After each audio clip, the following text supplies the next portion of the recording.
Okay, let's just get right into it. Does it feel like your attention span is just shattered? You know the feeling. You pick up your phone for one quick thing, and boom, an hour's just gone. Well, we're going to break down how to completely flip that around and actually rewire your brain to make being offline feel way better than scrolling.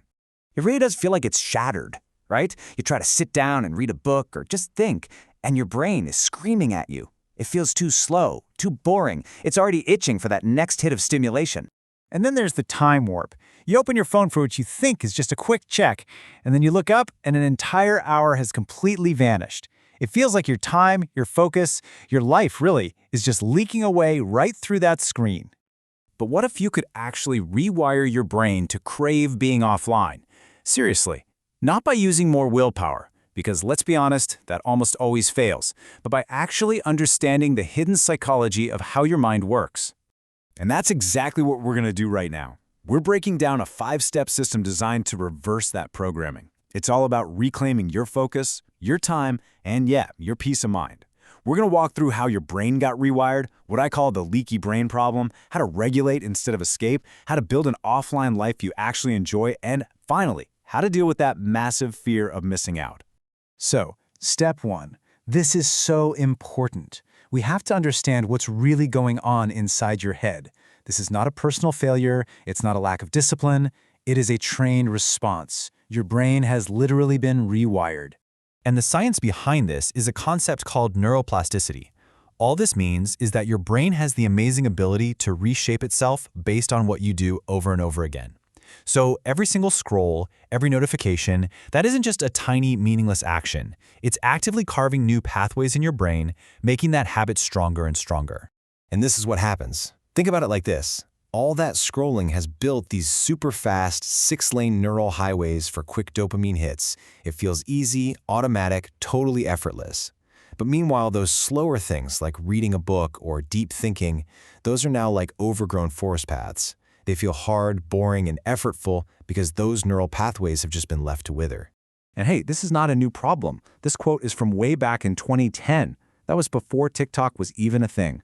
It just goes to show this rewiring process has been happening for a long time. So again, it's not you. Your brain has been systematically retrained by the technology we all use every single day. But here is the most important thing to hear, the really good news. You haven't permanently lost your attention span. You've just retrained it. And because neuroplasticity works both ways, you can retrain it back. The very same mechanism that got you hooked is the exact same tool that can set you free. Okay, so that brings us to step 2, what I like to call the leaky brain problem. This is where those tiny, innocent little moments of distraction start leaking into hours and hours of lost time. And most of that lost time, it happens because we use our phones as a sort of digital pacifier. It is the fastest, easiest, most immediate way to escape any kind of uncomfortable feeling. The solution then has to start with just a little bit of awareness. The next time you feel that automatic urge to grab your phone, just for a second, pause and ask yourself this one simple question. What emotion am I trying to escape right now? Seriously, just naming the feeling can loosen its grip on you. And chances are it's going to be one of these usual suspects: boredom, loneliness, feeling overwhelmed, or even just that low-grade hum of anxiety. Your brain has been trained to see your phone as the instant cure for all of these feelings.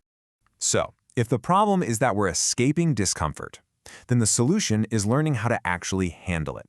And this is where we need to replace that escape hatch with real, genuine regulation. And listen, you do not need to start a 20-minute meditation practice to do this. The key is just to interrupt that automatic habit loop. So when you feel the urge, first, just pause. Then, take 3 slow, deep breaths. And finally, just feel your feet on the ground. These little interruptions, these micro-regulations, teach your brain that you can handle discomfort without needing to run away. All right, once you can sit with yourself for a moment, the next step is to start building an offline world that you actually want to spend time in. And this is so important. You know, just picking up a new hobby usually fails because it doesn't solve the real problem, which is often the loneliness that drives so much of our scrolling. The opposite of scrolling isn't being more productive. It's having genuine connection. Your nervous system needs that to feel safe and regulated. So how do you do this? Simple. You rig the game in your own favor. You want to make being offline the path of least resistance. So you add friction to using your phone. Put it in another room. turn on grayscale mode, set app limits, and at the same exact time, you remove friction from your offline life. Leave your book out where you can see it, schedule that coffee date with a friend. And finally, let's talk about the big one, the deepest fear that keeps us chained to our phones, FOMO, the fear of missing out. This leads to a really liberating truth if you can accept it.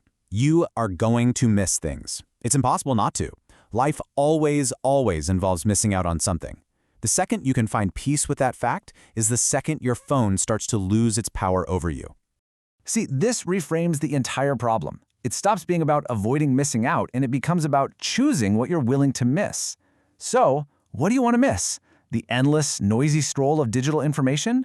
Or do you want to miss the quiet, real moments of depth and joy in your actual life?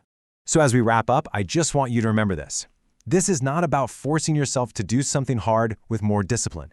It's about understanding how your brain actually works and going with that flow, not fighting against it. And your first step can start right now. Don't overthink this. Just pick one of these incredibly simple actions and do it in the next hour. Delete one distracting app. Try one of those micro pauses. Or just text a friend and schedule that coffee. Because at the end of the day, your attention is one of the most precious things you own. It is literally how you experience your life. So go out there and take it back, one rewired pathway at a time.